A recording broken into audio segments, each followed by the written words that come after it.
All right, today our discussion is all about the nitrogen cycle. We've already talked about carbon and phosphorus and sulfur, so today is nitrogen. Make sure you've got this little picture. You can go ahead and glue that in, leave yourself some space around it to write, and we'll start talking about nitrogen. Now, nitrogen makes up the majority of our atmosphere, and it's also the most abundant element around the Earth. So our atmosphere is about 78% nitrogen. And it's good that it is, because our nitrogen is required for making proteins and the nucleic acids. Remember, our DNA is deoxyribonucleic acid, so we need nitrogen in order for us to live. When we are growing plants in an area, whether it's native plants or whether we're farming, the nitrogen in the soil is a limiting agent. If we run out of nitrogen, we cannot grow plants. So it's very important that we have nitrogen in our soils, and we can add nitrogen artificially with fertilizers. There are some plants, though, that cycle nitrogen in a way that is useful to other plants, and these are legumes. Legumes have a symbiotic relationship, meaning that both benefit, with bacteria that are nitrogen fixing. Nitrogen fixing, we'll look again at our cycle there. What they do is fix the nitrogen from atmospheric nitrogen into a nitrate or nitrite that is useful for plants. Without that, we can't just take in nitrogen from the atmosphere and use it. It has to be in a usable form of nitrate or nitrite. These legumes are often the first to inhabit an area. We call them first primary successional species because they have to be there in order to make the soil good for other plants that come later. Now, there's a couple of processes you'll notice on your cycle there, and these processes start to sound the same. So we need to work to really figure out how to keep these processes separate in our brain. Nitrogen fixation is taking into that atmospheric nitrogen that's in the air and fixing it into a form in the soil that we can use it. So those bacteria that we were talking about in the legumes, that symbiotic relationship there, it can fixate, it can take that into and turn it into a way that we can use it. But there's also a geochemical form of nitrogen fixation, and that is lightning. Believe it or not, when lightning strikes an area, the atmospheric nitrogen can fixate, can change forms into a nitrate or a nitrite. Crazy. Nitrification is the process of converting that ammonia that comes from animal waste animal waste, we'll just stop there, and then converting it into nitrate and nitrite again. So it's taking, instead of nitrogen from the atmosphere, it's taking ammonia, which is NH4, and pulling the nitrogen out of there to be used. Assimilation, if you assimilate something, you've picked it up, you've grabbed it so that you can use it. So our producers assimilate nitrogen, they take it out of the soil and use it through their roots. And then consumers will assimilate nitrogen into their bodies by eating, either eating producers or eating other consumers that have eaten producers. Ammonification is the process of taking the nitrogen in our bodies and turning it into ammonia. So ammonia, being waste products, pee, poop, whatever, comes from organisms. They give this off as a byproduct. They throw it out. That's ammonification. Turn it into ammonia. Then your decomposers also take living things and create ammonia by breaking down those living things, by decomposing them. So both of those take living nitrogen and then reprocess it into ammonia, NH4. Then denitrification is, of course, as you can tell from our word there at the beginning, it's taking that nitrogen, that usable nitrogen in the soil, and denitrifying it, taking it back the other way into our atmospheric nitrogen, or N2. So you can see all those processes happening in our little chart there. Okay, so here's our chart. I threw in some lightning there because that's just awesome in my opinion. Lightning can convert into nitrous oxide. Our bacteria will convert nitrogen to ammonia, or to those nitrifying bacteria can turn it into nitrates and nitrites. Decomposers will recycle nitrogen back into the system. Organisms need that nitrogen.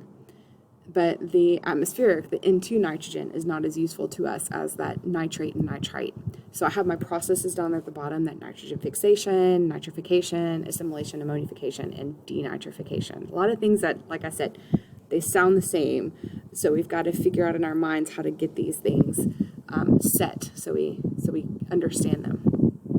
So how do humans impact the nitrogen cycle? A couple of ways. I told you that one way we can add that nitrate and nitrite into our soil is to use fertilizers. And that is great for farming. The problem comes when we use those fertilizers and we have too much of it. So if we have atmospheric nitrogen, that can actually increase acid rain. If we have too much atmospheric nitrogen, we can have a process called eutrophication, which is where too much nitrogen gets into our water sources. So in the soil, it's great for plants. It's also great for plants in water. So like this pond over here, where you have the green mucky look to it, algae also uses and loves nitrogen. And so when you get too much nitrogen in our water sources, you get too much algae, and then that leads to more problems that we're going to keep talking about. So here's the process of eutrophication. You notice here's our notes already on the top, and then I added some new stuff underneath it. I just scooted my page down. Eutrophication is nitrification, okay, adding nitrogen and phosphorus to the water. You get an algae bloom. Then the algae will die, as plants and animals tend to do. The bacteria will decompose that algae, and in the process of decomposing the algae, it uses up the oxygen in the water system. Now, our plants and our aquatic animals need that oxygen in their water system in order to breathe, in order to live. And so without that oxygen in the water, terrible things end up happening. So eutrophication, there's that nitrification. We add too many nutrients to our local body of water. It's run off of our lawns. It's run off of our farms. And inorganic fertilizers, since they put so much at one time, the extra tends to run off. Those tend to be our primary sources of too much nitrogen and phosphorus.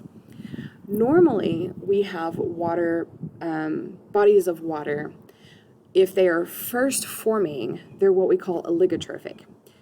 First forming bodies of water don't have any nutrients yet. They could be very new, they're clear, and there's not a lot of life there. So if you were to just go out in your pasture and dig a big pond, at first it would be oligotrophic. It would not have much nutrients. What we like, or what we call mesotrophic. Now, meso means middle, so this is in the middle between the two trophic, but this is where most lakes should be. They do have nutrients, but they're limited nutrients. The animal and plant populations have a good balance. There's enough nutrients to sustain life, but not too many nutrients to cause a problem. The problem occurs when we have eutrophic waters, and here's some pictures here where we have eutrophic waters. There's a lot of nitrogen, a lot of phosphorus, and that leads to a lot of plant growth, especially algae. Algae grows very quickly, very easily, and uses a lot of that nitrogen and phosphorus there. So you get lots and lots of plant growth. You might have seen some bodies of water like this around very, very close to here. So we use those fertilizers to ensure plant growth. And there's a lot of other resources, or a lot of other, a lot of other sources of nitrogen and phosphorus beyond just farming. We don't want to blame everything on our farmers. Municipal sewage discharges could have nitrates and phosphates in it. You have, of course, cars and factories, sewage, engines, furnaces, also feedlots where you have a lot of animals. You're also going to have a lot of animal waste. And so that animal waste could run off. Lots of things could cause nitrogen and phosphorus to run off into our ponds. But once it runs off, then that runs into our streams and rivers and could cause some trouble. Now, we need to be really careful, especially in our farming areas. You notice Kansas, Nebraska, Missouri, where they grow a lot of our crops. This is a picture of a watershed, the Mississippi River watershed. So the Missouri River, the Arkansas River, Red River, they all eventually dump into the Mississippi River, which drains out here in Louisiana. This farming community there, all the fertilizers there eventually make their way down to the Mississippi River. So they carry that nitrogen and that phosphorus to the ocean. Now, some of ours may stop at lakes or ponds, But in this example, it's going all the way to the Gulf of Mexico. And you can see here's the Mississippi River Delta in Louisiana. There's New Orleans. And all of that that's coming down the Mississippi River is being dumped into the Gulf right there. So those extra nitrogen and phosphorus, those extra nutrients, allow for a huge bloom of algae. You know the University of Alabama, their mascot, they say Roll Tide or the Red Tide. It's a massive algae bloom. You may get things that look like this, green, maybe red. And then once that algae, that plant growth starts dying, then that dead algae, that detritus, starts collecting. And then your microorganisms like protists and bacteria start to feed on that algae. And as they feed on the algae, they end up using up the oxygen and creating what we call a dead zone, or a zone of hypoxia. Hypo, not enough, oxia, oxygen. So here's a little graphic about how that forms. We end up with oxygen-deprived water, and your animals cannot live where there's not enough oxygen there. So this is the Gulf of Mexico. Here's Texas through here, Houston, Beaumont. Here is Louisiana, and you can see all these waters coming out of the Mississippi River. That's why it's really muddy. If you go to the beach around like Sabine Pass, it's really, really muddy. And then as you go down the coast, it gets less and less muddy and more sandy and pretty, until down here at Padre, it's really nice and pretty sand. Through time, as you go down this coast, this Texas coast, that muddiness from the Mississippi River falls out. And the farther you are from the Mississippi River, the less mud you get. But we also get what's called a dead zone. And this is the Gulf of Mexico dead zone. You can tell that the Mississippi River comes out right here. The red is the, I guess, most dead, the least amount of oxygen in the water, and then it goes out from there. So you see that little current, just like it's taking the mud, it's also taking all the fertilizer with it. And we end up getting these areas where there's very little oxygen and very little life. And your fishing reports actually have to account for areas where you're just not going to find fish. You have to, if you're going deep sea fishing, you have to go further out from the coast in order to find those real big fish that you're looking for. They actually do forecasts of dissolved oxygen in the Gulf of Mexico if you ever do deep sea fishing trips or deep scuba diving, whatever it may be. And there are certain areas where you can try to fish, whether it's commercially or recreationally. You're just not going to find anything. There's no oxygen there. So you get this dead zone. Now, dead zones can be pretty constant, like it is in the Gulf of Mexico. It might move and migrate with the different currents, but there's pretty much always going to be a dead zone there. But you can also have events where you get a very sudden dead zone. So this picture is where you've had a very sudden dead zone created from a very sudden eutrophication event. And so it could be more long-term or more sudden. So there's our nitrogen cycle and the effects of the nitrogen cycle and the effects that humans have on the nitrogen cycle. So now that you're done, we are going to play our nitrogen cycle game.